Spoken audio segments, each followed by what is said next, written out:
Nearly a third of workers say that now that they have returned to the office since the pandemic-related hiatus, which kept them from showing up in person, a third of them say, yeah, started a romantic relationship at work.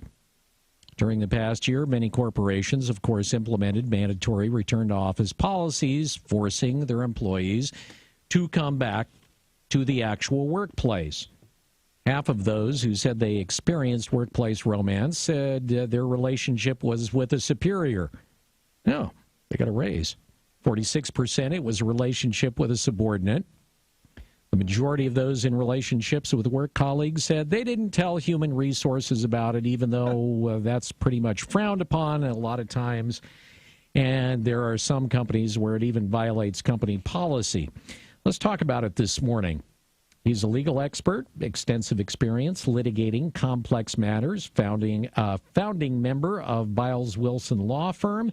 It is Dunham Biles joining us on the Wake Up Call. Dunham, welcome to the show. Thanks for being with us this morning. Okay, so kind of spelled it all out there. How many, I mean, a number of businesses do have the, you can't, shall we say, fish off the company pier.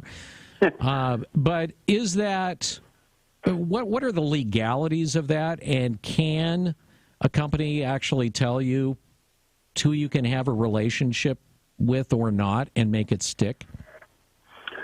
Well, the truth is that that's an antiquated system that almost all companies have modified just because, among other things, all you're doing is therefore encouraging lying.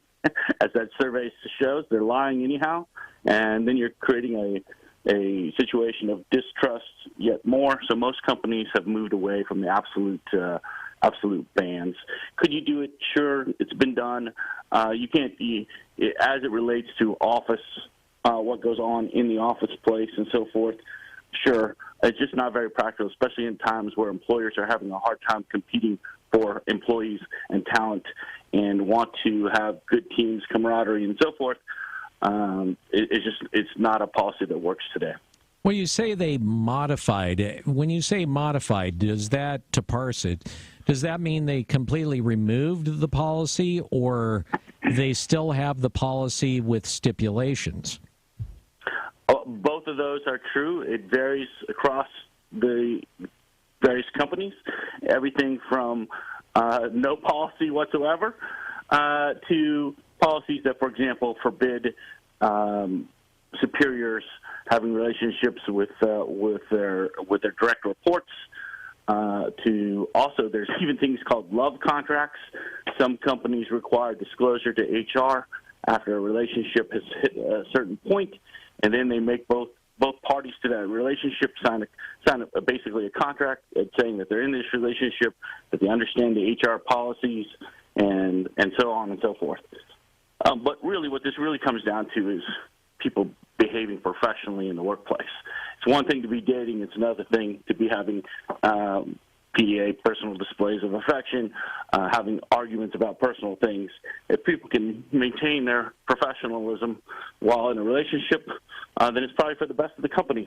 But if they can't, then you have a whole other problem. All right. So, if you have a situation like that where, that relationship, shall we say, blows up in the office, whether it's disagreements, public displays of affection, whatever, what can the company do about that? Well, hopefully they've sat down and thought this through in advance with their counsel and their HR professionals to set up a policy and process by which you do it, because the key thing to this is making sure that you follow the same processes, dole out the same punishments, et cetera, for everybody, that it's not a one-off system where somebody might be perceived as getting favored for whatever reason. So what you want to do is have a policy of ratcheting up the punishment, or it may be as simple as early on having a conversation with the two people about, look, this is not acceptable, this is what you're going to do in that workplace, you're not going to do this, they don't follow that, and you have progressive steps to get to the end that you want, hopefully not requiring termination, but it may require termination. And then if you're going to go down that route, you got to make sure you've investigated this and make sure that you're not firing somebody who was the victim of harassment, and those sorts of things. So you got to be very careful, and it's best to think these things out and have a deliberate process long in advance laid out so that you can just follow your own rule book. Well, you mentioned that, that superiors are not supposed to, a lot of companies have relationships with those underneath them. But like the survey showed, half of those folks that are having the workplace relationships were having relationships with a superior. So what happens then? That's the most dangerous situation, obviously.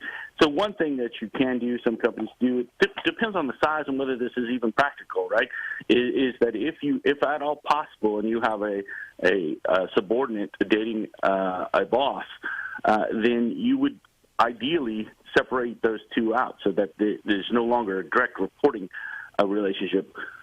But that requires a big enough company where somehow both people can move laterally without any repercussions to their careers, their incomes, etc. In the absence of that, you have to be very careful in monitoring these sorts of situations because obviously it lands up with a situation where, one, even if everything goes well, other employees might think that the subordinate is getting favored. They're getting better jobs, assignments. They're getting promoted. They're getting more money. Whatever it may be, you run the risk of losing employees just because they feel that it's unfair. And then, of course, if that relationship doesn't work out, then you're looking at a situation where somebody may make a claim that they've been discriminated on the basis of sex or on the basis of the relationship going bad. And you're setting yourself up for a problem. So in that case, you need to be very active in making sure that when it goes bad, that you're taking steps to correct the situation and make sure that the superior isn't retaliating or taking other negative actions toward the subordinate employee. What if the HR manager is having an affair? Yes, obviously that's terrible. Hopefully the HR director is reporting to somebody, though, and then that person needs to step in-house counsel if they're big enough to have those. But, yes, things can go really wrong when the HR department itself is engaged in inappropriate conduct. Good question, Gary. You never know. You never know. Yeah, you got to make a change then. You have a bad HR director at that point. Yeah.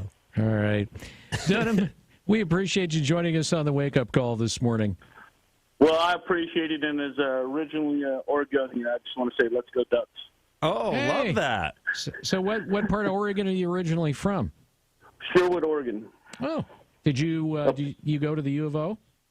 I did not. I grew up in Sherwood and went to Jesuit High School in Portland, and then went to University of Pennsylvania out in Philadelphia. But still a Ducks fan.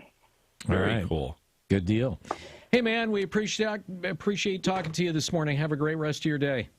You as well. Thank you, gentlemen. All right, take care. Dunham Biles, founder of the Biles Wilson Law Firm.